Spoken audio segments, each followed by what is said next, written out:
What's up, y'all? Entropy here. Welcome to the Eastern Michigan Eagles Dynasty once again. I believe this is going to be episode 10, and we are going to be facing our first interstate rival in the MAC, Western Michigan. And we have had a struggle of a season so far, and we're coming off a complete blowout loss to Toledo, but I don't know. I think this team has more promise than what they showed against Toledo. And I think we showed that in the Northern Illinois game and in the last, 5 minutes of the Ohio game when we made kind of a storming comeback but just couldn't get an onside kick. But before we get to that game, I want to show just a little bit of a recruiting update. There's not a ton of news. We got one commitment at the end of the last episode. And then I had some points to play with as well, and there wasn't a whole lot I really put into that. But we got a commitment from Antonio Barrett, outside linebacker from Okemos, Michigan. Never heard of that city before. But we beat out Western for them, actually, so that's pretty fun because we're playing them this week. And then I think that was it, but we have a visit this week for Claude Jackson, and hopefully that'll just kind of really push everyone else away completely, and we can just kind of scoop them up without having to put very many points into them. Until I see the R bar turn green and all the other teams turn red, I'm gonna still put like a decent amount of points in, but obviously I'm investing more into the other receivers we've got here, Riley Smith and Reggie Lucas, who we've climbed up the rankings a little bit for, but we'll see where that goes. We don't necessarily, if you look at our needs board, we don't need receivers, but I think based on the receivers we have, it really wouldn't hurt to bring in some other guys and then maybe cut a few if need be. But yeah, so we're still going after them. I'm still going after Derek Mango. I'm not going to run through everybody like I normally do. I'm just going to kind of hit the highlights. I'm sure everyone wants to know about Brian Thompson. We're not in the lead, obviously. In last episode, we pointed that out. And Notre Dame, I believe he had a visit with them last week. Yes, they did lose though. But so we kind of got to wait it out a little bit. I believe, if I remember correctly, I don't think I showed it, but when I scheduled his visit, week 15 was kind of the only week that was available for us. I guess technically I might have been able to do week 12, kind of looking back at it, but is what it is. Hopefully we can nab them up. I know I personally like to schedule my visits as late as possible because they're worth the most points. Only problem is if some team really impresses a recruit earlier, then he'll sometimes commit to them. But in my experience, more often than not, they will wait it out, especially if they're highly sought after by a lot of schools like Brian Thompson is. So we're behind. It looks like we're behind by a lot if you look at the number, but I think the bar is more important here. We're actually pretty close on him, and I feel like if we can last long enough and still be in the running by the time our visit rolls around, that's really going to help us out for sure. And then as far as what I did with the other points, I thought about going into another corner, but Thurman Cook ended up being worse than I thought he was going to be. We're pretty behind on him already, but he ended up being only a 63 overall and only 83 speed as well. So I decided against that, and instead we're dumping the points into those two linebackers I pointed out last episode. AJ Marshall, the 6'2", 238 middle linebacker, and then Robert Clark, the 6'5", 221 outside linebacker. Because our linebackers need some help. So those are the guys that I'm putting points into, and then we'll see where it goes from there. We're still in a lot of races with other guys, or that's not what they call them. Battles, that's what they call them. We're in a few battles still for some other guys, but yeah. So that's recruiting. I am enjoying actually having stuff to talk about with recruiting because I love looking at it and figuring out who to invest in and stuff, but when there's not much to talk about, there's not much to talk about, so that's why I don't show it early on in the season. But let's get to our game. It is a home game, and Western Michigan is not that much better than we are. They're only a 70 overall, so maybe we'll be able to pull this one out. Let's do that. I'm trying to work in gray a bit more in our uniform set just because it does exist. I just don't like it that much, but we have a lot of uniforms, might as well use them. Ooh, I do like those white helmets a lot, actually. They're really, really nice. I know I've said it before, but they're just so nice. Western's uniforms are a little meh to me. Something about, I don't know, brown doesn't look great on a uniform. I know Western and Wyoming both kind of use it, but I'm not a fan. We're duking it out in the bottom. Interesting, Western's only 5-4, but they're 4-1 in the MAC. And then Central, who we're going to play in a few weeks, is only 1-3 in the MAC, and they're 2-6 overall. So we have that to look forward to.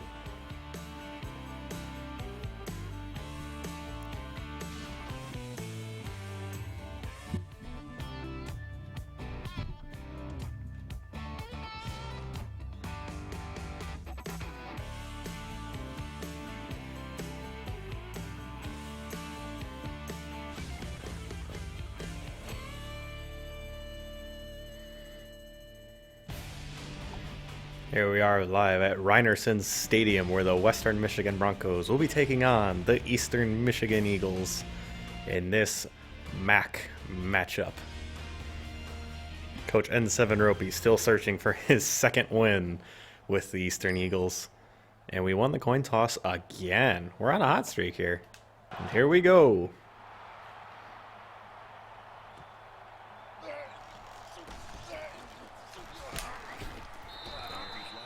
No one was getting off their blocks, but there is a flag, so that might be why. There you go. I will accept. Thank you.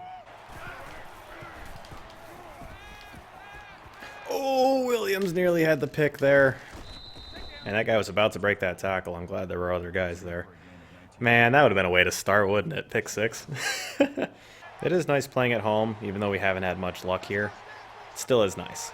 In fact, I think our win against Ball State was actually on the road. Oh, Moses.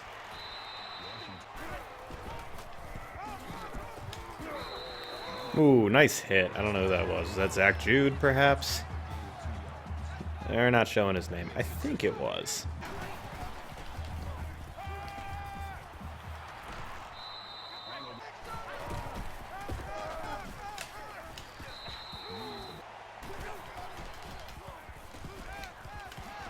Oh, wow. That was a terrible pass, but it still worked. Oh, no. That's a touchdown. Dang it. There was just no one on him. Again, just I run man coverage, and somewhere along the way, either his guy got picked, or he's just that bad at covering somebody. I don't know.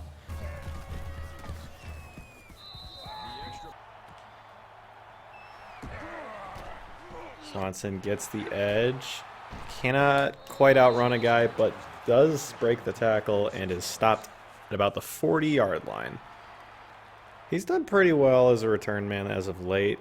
He seems to be able to get the edge a bit more, which is nice. Of course, it's the 39, not the 40, because I can never get it right. I've kind of retreated back to trying to start the game with a run play, kind of to, like, I don't know, I guess try to get some positive momentum right away rather than a pass, which could end poorly. But John Phillips gets the edge.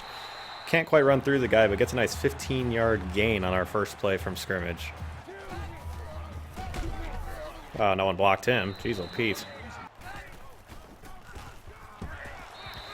I didn't even have time for the routes to develop on that play. Gosh.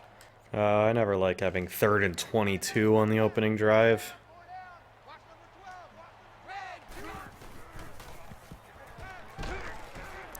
And Matthews completely overthrew Brandon Walker. That wasn't, like, unlike a lot of interceptions this season, that one wasn't even my fault. That was just Matthews being bad at throwing. I mean, gosh. Not to mention a ridiculous play by the corner. I mean, he was running with Morgan down the sideline and then went over and made the play. I don't know. That's some crazy instincts by that guy. Good play there by Zach Jude in coverage. Oh my gosh, how does no one stay home on the quarterback? I mean, there were 3 guys on the edge that all made a run at the running back, but none of them stayed home on the quarterback. And he takes it 58 yards to the house. Unbelievable.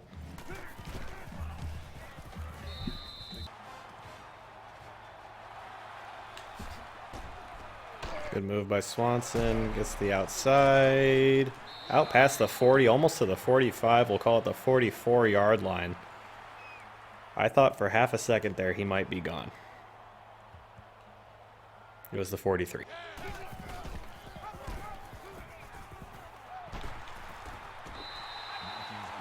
Tough running by Brian Matthews to get the first down.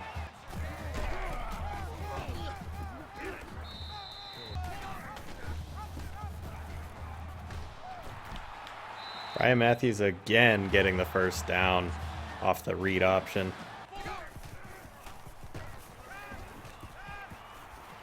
Chavis over the middle, he's got it, and he's going to get in for the touchdown. Jared Chavis, 34-yard touchdown reception. Big play there. Nice to see him find the end zone again. And the Eastern Michigan Eagles are hoping to not tie, but be down exactly one touchdown.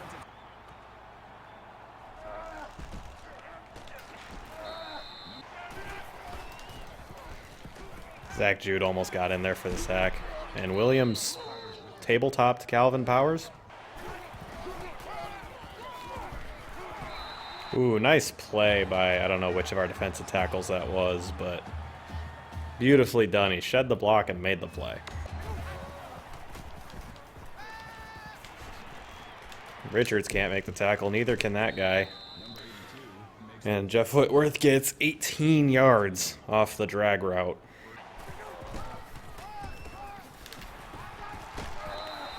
Eric Davis locked him up, and then everyone else made the play because I'm pretty sure he was going to break that tackle on Davis if no one else was there.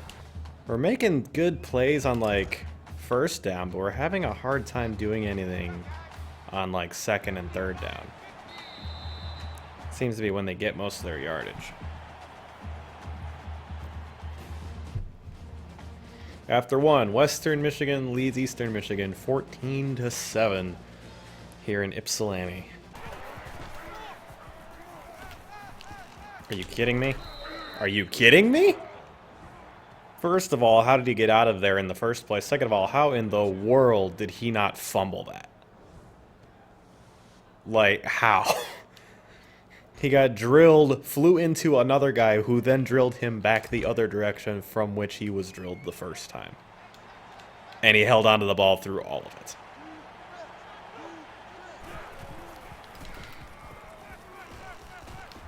Now we're having no luck on the pass rush, and they once again get a third down conversion.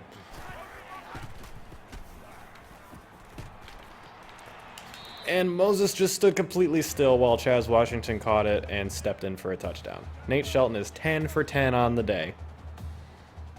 Like a sail on pop at Meyer. Yeah, with that, Western extends the lead back to 14 points.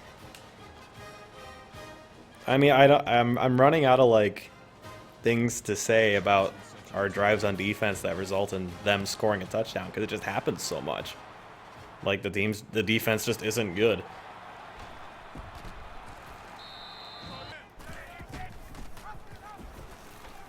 I had to pitch that way earlier than I wanted to, but Landry almost gets to the first down line. He kind of ran into his own blocker.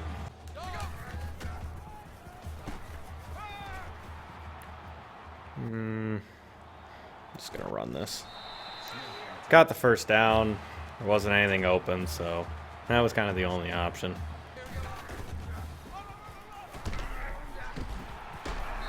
Phillips powers forward almost to the first down line. Good run from him. He's got 4 for 23. Good day so far.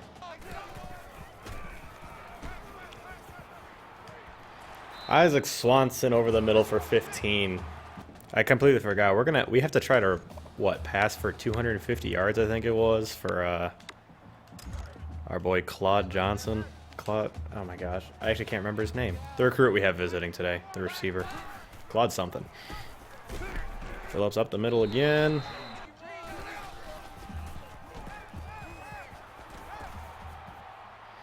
I really, really wanted to throw it to B, but I didn't trust that he was going to be able to beat his guy. Oh boy. I think he got it. He got it.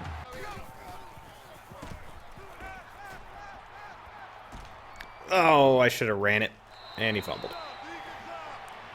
I stopped because I thought the tight end was going to break up field and get open, and he did break up field, but he did not get open. I will say our run blocking is doing better on read option plays, it seems. Seems like as long as I make the right read, there's normally some yards to be gained.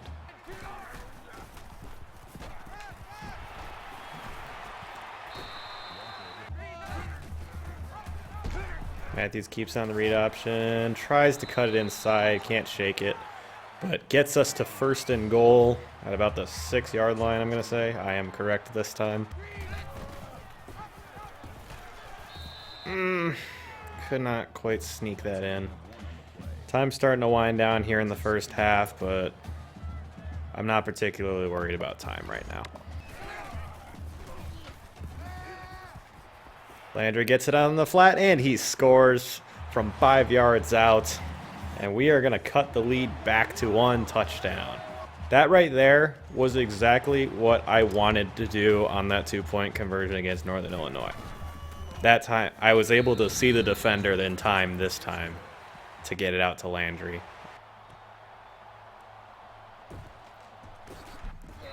All right, no big return this time. We got him just past the 20. And we sniff out the screen. I blew it, but thankfully there was another defender there to make the play. I'm not about to sit here for 20 seconds and let them run the clock down. Oh, gosh. I should have let them run the clock out. That's why I normally do. Nice throw. His first incompletion of the game. I don't get it why these quarterbacks are just all absolutely money against us.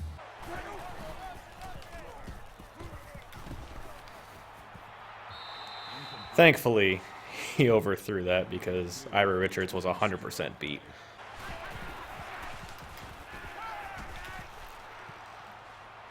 Just nothing stupid. Thank you. And that brings us to the end of the first half. Western Michigan is up 7 on Eastern, but Eastern will be getting the ball to start the second half. And just imagine the possibilities if we come out and score. I like how because the rivalry doesn't have a specific name, it just says rivalry game at the bottom of the screen. I think Swanson's tired. He feels slower than normal.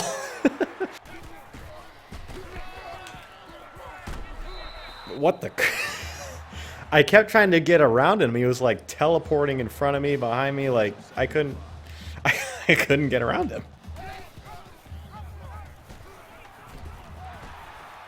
No, go to the right. My joystick's pointing to the right. Why would you go to the left? Oh man, we might have had another long touchdown there if he would have just gone the way I told him to. Like go right between the two blocker. I guess number 8 was there to make the play, but like still. That's not what I wanted to do. Oh, gosh. Where are my buttons? Show me the buttons. Yes. Bobby White downfield. That play had no business working, but it did. I think John Phillips actually saved me here. 91 broke through, but then Phillips came and got the blitz pickup. And then I was just trying to buy time. And then somehow Matthews on the run, rolling the wrong way, just as he was about to go out of bounds, finds Bobby White downfield. It was a mess, but it worked. That's all that matters.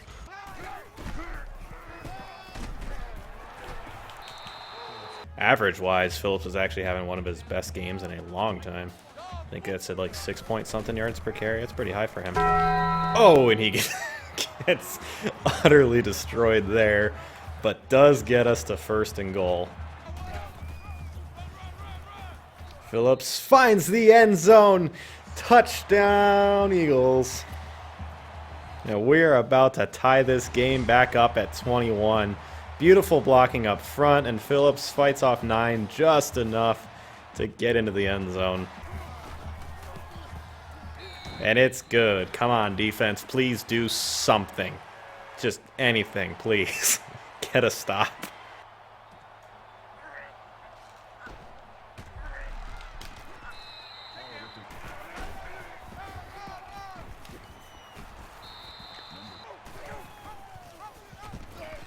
knew the quarterback was going to... Oh, they ran a triple option on us.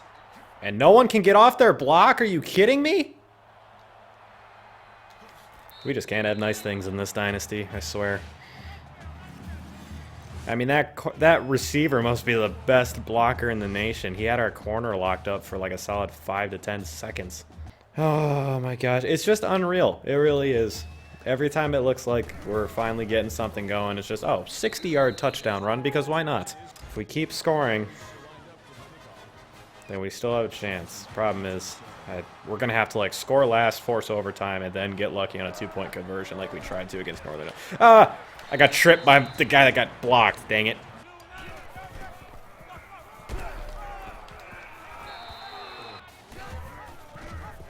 Oh, no one blocked the safety. I'm just going to run it. Matthews makes a nice cut. Wow, that was something there. I mean, he made that cut at full speed. And a big conversion there by Brian Matthews. Hold that block, thank you. Tough running by John Phillips there. The receiver on the left side made a really nice block there that helped open the edge up for me because I couldn't cut it upfield the way that play was going. I hit the button and he didn't throw it. Now he's covered. We're running. Got the first down. Oh, I hated that. I hit the B button so early because I saw him break away immediately. And, like, I don't know if I hit it too early or something, but he just didn't throw it. Go, go, go.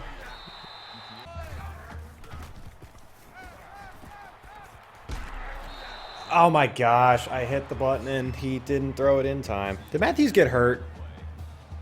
Oh, he got hurt. Are you kidding me? Who even is our backup? I don't think he's played a down yet. As if things couldn't get worse. He's out. Who is this? Neil? I'm actually gonna look at him in the depth chart because I don't know anything about him. Mario Neal. We have two guys named Mario on this team. What are the odds? So Matthews actually only has 81 speed. Interesting. Mario Neal is 6'4", 180. Weighs less than Matthews somehow. 76 speed, not great. Decently agile. His awareness is garbage. Break tackle is also garbage. Elusiveness not good. Man, we might have a hard time running options with him. Carrying is the same. About what about throwing? Oh, interesting. So he's actually got slightly higher throw power and slightly higher throw accuracy than Matthews does. I don't think it's enough to really be a discernible difference, but maybe it will be. As we are on another big third down here. Chavis over the middle. Thank you. Matthews broke his thumb? Hopefully it's not serious. Said will return soon, but I don't know. Would they bother putting in like, oh, it affects his throw power and stuff like that? Re-injury risk high. On most circumstances, I would want to bring the quarterback back, but for now, let's keep Neal in, just to see. Bad time to be experimenting with it being a close game nearing the end of the third quarter, but I don't want to risk losing Matthews for longer than I have to. As Bobby White makes the catch, takes 10 years to turn around, and then gets the first down. Phillips tries to get the outside. It's not really there, but gets 4 yards anyways. And that is the end of 3. Western is, again, up by 7. I think they've been leading by 7 at the end of every quarter, and I think that just shows that our defense really can't stop anybody. Screw it, Mario Neal's... Oh, no! Are you kidding me? There was a hole there, and oh my gosh. You know how I said last game that one play really encapsulated the season well? I take it back. That play encapsulates the season well. Gosh, dang it, man. I mean, we had it. That was at the very least going to be closer than this. I thought I had a chance. He is a little slower than Matthews, so maybe not, but I mean, I thought we did. Landry again, please. Yes. Mario Landry again. From 7 yards out this time. Gets it in for a touchdown. Mario Neal 3 for 3 on that drive. Not too bad. And once again, if Waller can knock through the extra point, we will tie it back up and lean once again on our defense. Oh my gosh, my own lineman almost got blocked into it.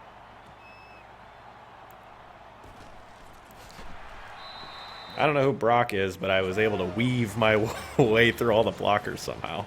If they get like another like 50-yard touchdown on this drive, I'm going to be so upset.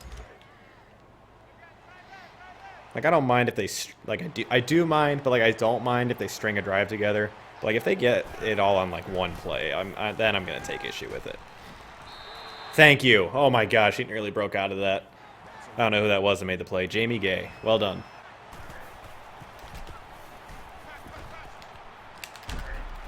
And Moses makes the hit short of the line to gain. Huge play there.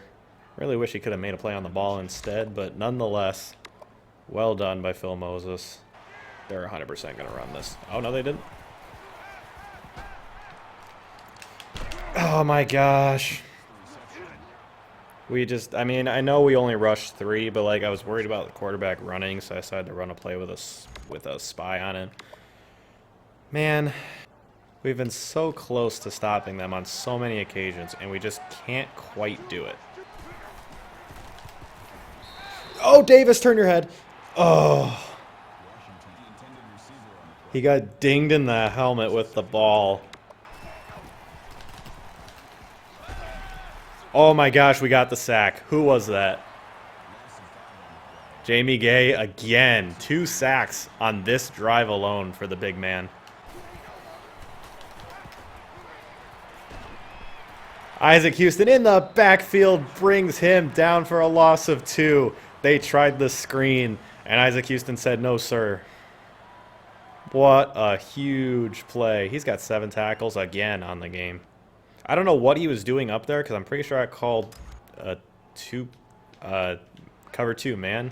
So he should have been down the field, so I don't know why he was there to make the tackle, but I am not complaining because that was a beautiful play. And we're actually forcing a punt here.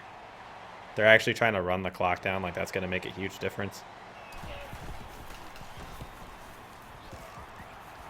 Isaac Swanson, I'm going to try to return this. There's no one back here yet.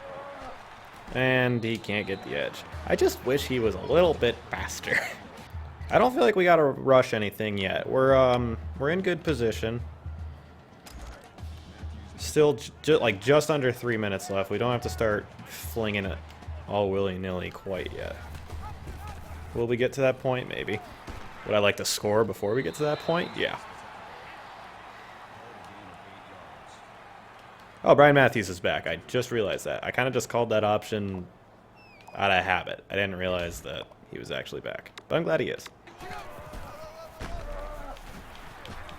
Phillips bowls over a man for the first down.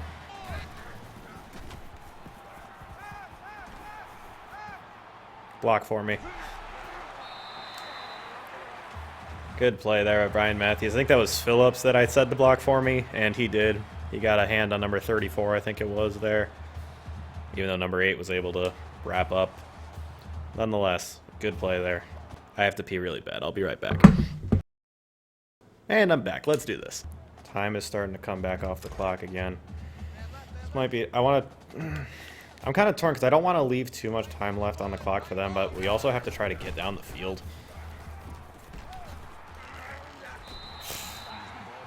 He's not elusive, that is for sure. He kind of just juked into the guy. We could try to play for a field goal here, but I'm going to be completely honest. I don't trust myself to kick in this game. I have a hard time with it for some reason. So, might try to avoid having to do that. He got that, right? Yeah, he got that. All right, let's start calling some no huddle.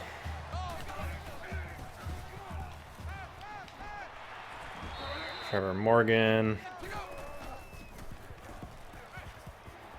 There's no one over here. I'm just going to run it. And get out of bounds.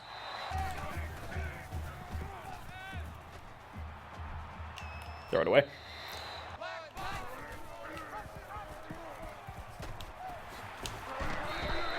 Was not a whole lot of blockers there, but Matthews got hurt again. Gosh dang it.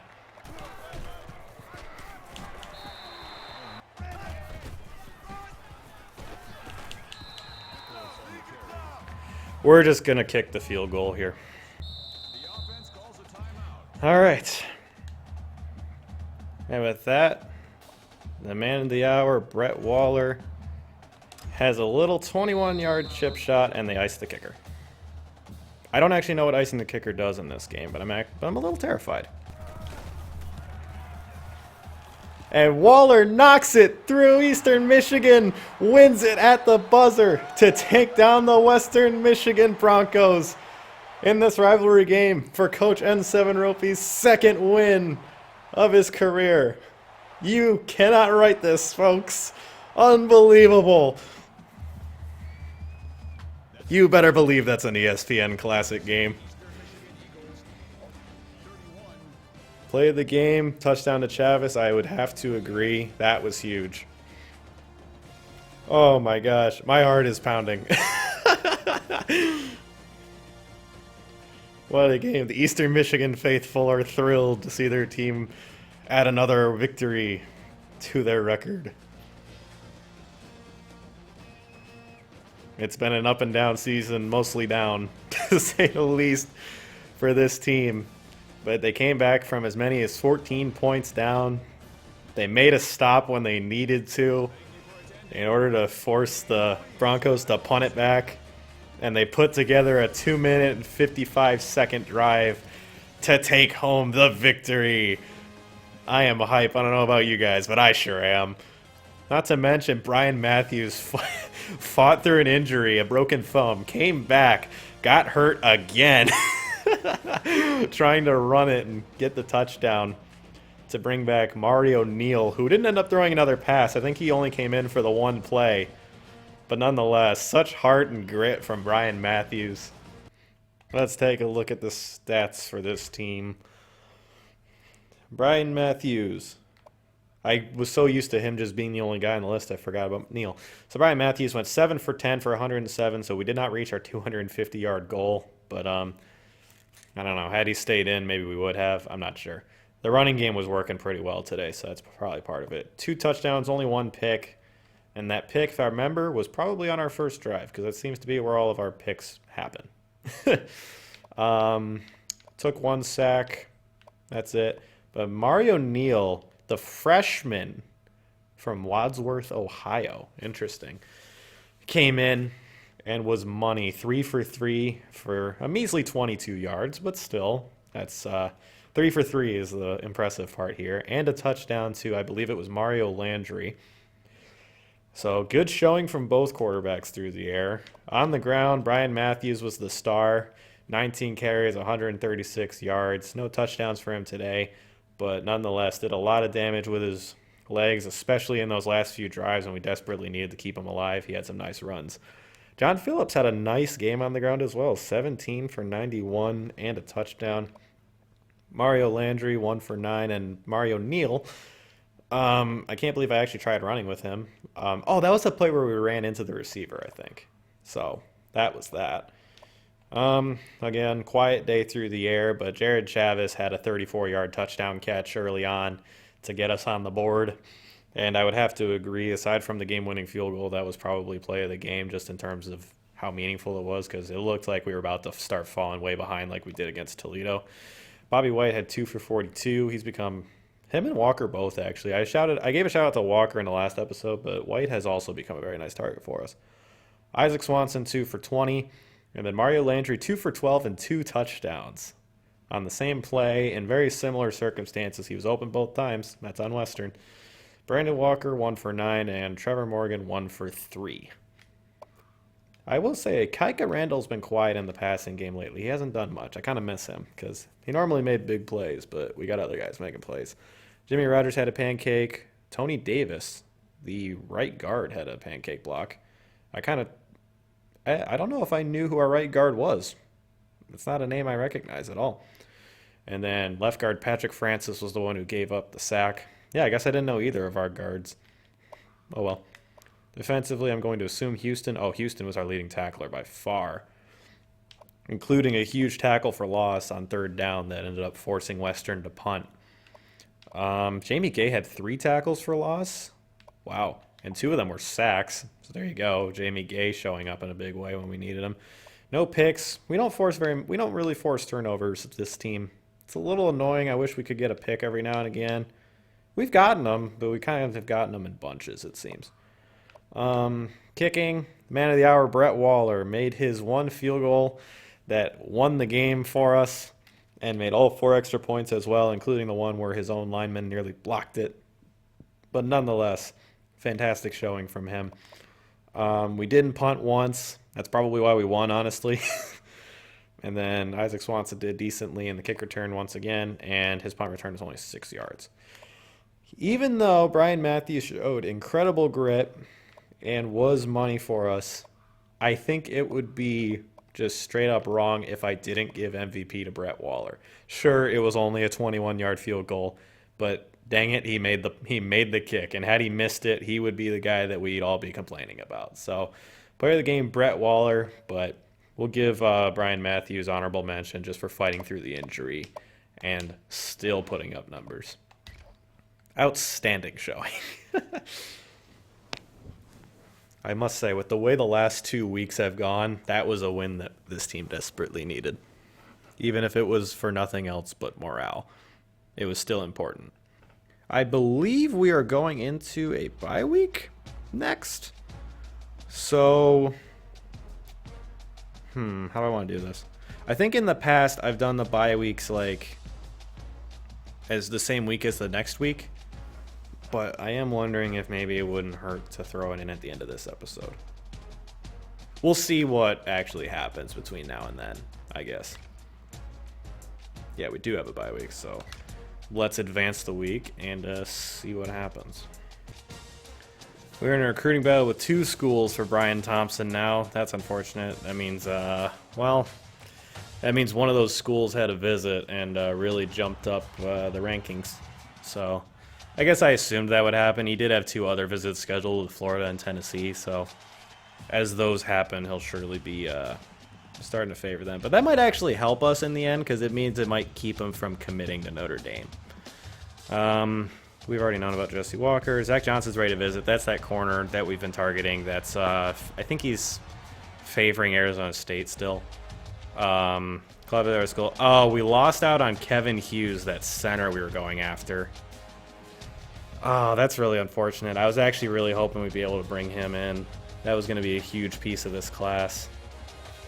We're still going after the other center, but that hurts, actually. That really sucks. Still in recruiting battles with the ends, as well as the tight end and the center. The other corner that I don't like is ready to visit, and then just a handful of other things. I guess we might as well do this now.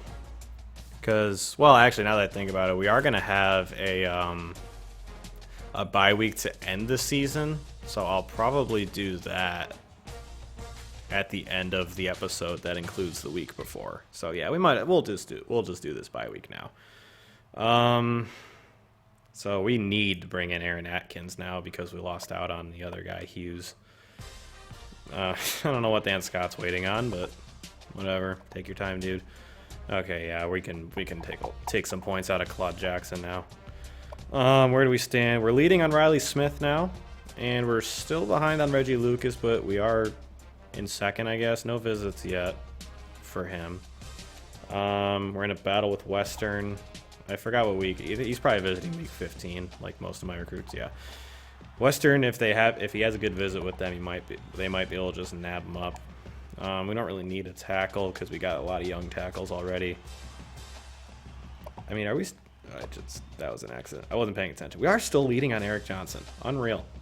We already had him in for his visit though, so the other schools are gonna catch up. We'll see if I really want to put points towards him or not. Atkins is kind of our only hope at center now, but he did visit state already, so maybe when we have him and come into town, we'll be able to steal him. Gosh, he must have just visited Cincinnati or something. Huh? What? No? Okay, I don't know when he committed then. Or why he committed, I should say. But Kevin Hughes is no longer up for grabs for us. That's really disappointing. I really, really wanted him. We're not leading on either D end, but we have Kyle Newby coming in week 13, and then McMillan coming in week 15. So, is Kent State after us? They're before us. We'll see how that goes, I guess. Take Mike. I don't know. We weren't really going after Mike Saria anyway. Okay, we're leading on Robert Clark. He's not giving us much, but well, I might as well dump in the rest of the points into AJ Marshall. I don't want Thurman Cook. We could do without him for sure. Stephen Blair is still committed. I don't know why I said still committed. It's not like they decommit like they do in real life, but oh no, Richard Johnson locked us out. We're getting an 81 overall punter. It's fine. I'm scared to look at this. Notre Dame's still leading, and we're starting to fall behind a bit more. We're just gonna have to hope we hold on to him. Oh, one of his things changed. The conference prestige has gone up a little bit. So we're getting a few more bonus points than we were previously. Okay. I've been trying, like I've said week in, week out, I've tried not to get my hopes up for Brian Thompson, but I mean, man, it sure would be nice to get him. I don't really care about any. Oh, I care about Zach Johnson. Let's visit. When's Arizona State having him? Or is I can't talk. Arizona State's having him week 14. I hate to try and chance that we can hold on through their visit, but if we visit with him beforehand, Arizona State's just going to take the lead right back on us after their visit. So I'm going to go with...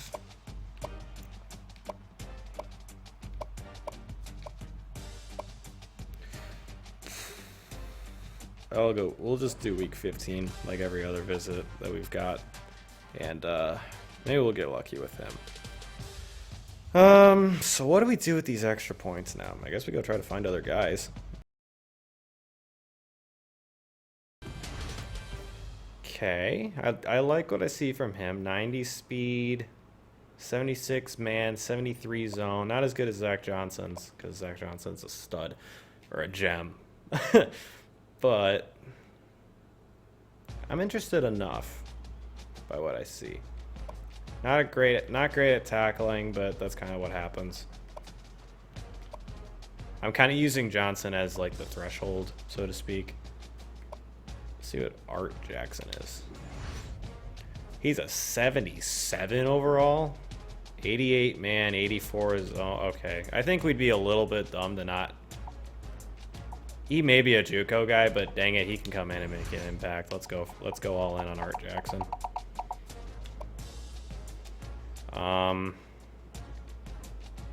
I got 50. I'll just throw a scholarship at Jenkins too, just in case we decide to double back and go for him. But JUCO guy or not, 77 overall is good enough to be the second best player on our team right now. So definitely wouldn't hurt to bring him in, especially because I don't know what our cornerbacks overalls are right now, but I know Phil Moses isn't exactly a stud.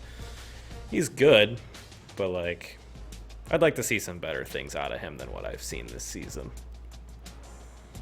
All right, let's advance another week, and then we will wrap up this episode as we get ready to face the Bowling Green State Falcons. I didn't know until recently that their mascot was a falcon, which is weird because I feel like I should. I followed college sports my entire life, and for some reason I didn't know their mascot was a falcon off the top of my head. Every week, I just anticipate seeing that Brian Thompson locked us out. I don't know why. I'm just always worried about it. Oh, and there you go. Brian Thompson has locked us out, unsurprisingly. Oh, I wish we would have invested in that lock break thing. That's unfortunate because he was going to be a moneymaker for us for sure. Claude Jackson committed finally. Dan Scott committed finally as well. We lost out on the tight end, Mangum. He committed to Western. And we weren't really going after Chris Bolden at all. Oh gosh, what? That's such a... So many highs and lows in just one set of updates. Like I said, I never really felt we had a chance at Brian Thompson, but the fact that we were still in on him was really giving me hope. Eastern Michigan Swanson is in the running for best returner? Really? Why? He's leading the race! Oh, well, I mean, if you look at how many yards he has, it makes sense. These guys are all 700, almost 800, 7.5, 500, 400, 400, 700, 5, 6, 6, 3, and then 1,786. I mean, it makes sense, I guess. I mean, we get scored on a lot, so he gets a lot of chances to return. And he's done a pretty good job overall. Oh, man. Okay, so I'm going to check something really quick. I think the way the lock... We're close to an upgrade. I think the lock thing works. You have to be within 2,000 points of the last place team. So we have to be within 2,000 points of whoever Brian Thompson is still considering. So, let's just go have a look-see at that. I'll do the recruiting points. I've obviously got a lot of points to spend now. But I'll deal with that later in the next episode, and then I will talk then about any updates. We're within 1,200 of Florida, assuming he's still considering Florida. He is. So if we can get enough points to get a coach upgrade, we could try to break the lock on him and make a last-ditch run at him to end the season. Boy, that'd be exciting. But we're going to have to play a good game against Bowling Green, I think, if we want to do that. Oh, man. This just got a lot more interesting, that's for sure. But we got a couple commits, so that's good. And then, you know, I'll find other guys to target, I guess. Losing out on the tight end as well is a bummer, but we'll see. We did win against Western. That's the biggest thing. We got another win in the win column. So, yeah, thank you guys for watching, as always. Got a win. That's great. I'm sure you guys like finally seeing that after watching so many losses this season in various fashion. But it's been a fun season, that's for sure. We got 2 more games left before we finish it off, and then we start getting ready for next season. But until then, we got 2 more games. Thank you guys so much for joining me once again, and I will see y'all in the next episode. Later, y'all.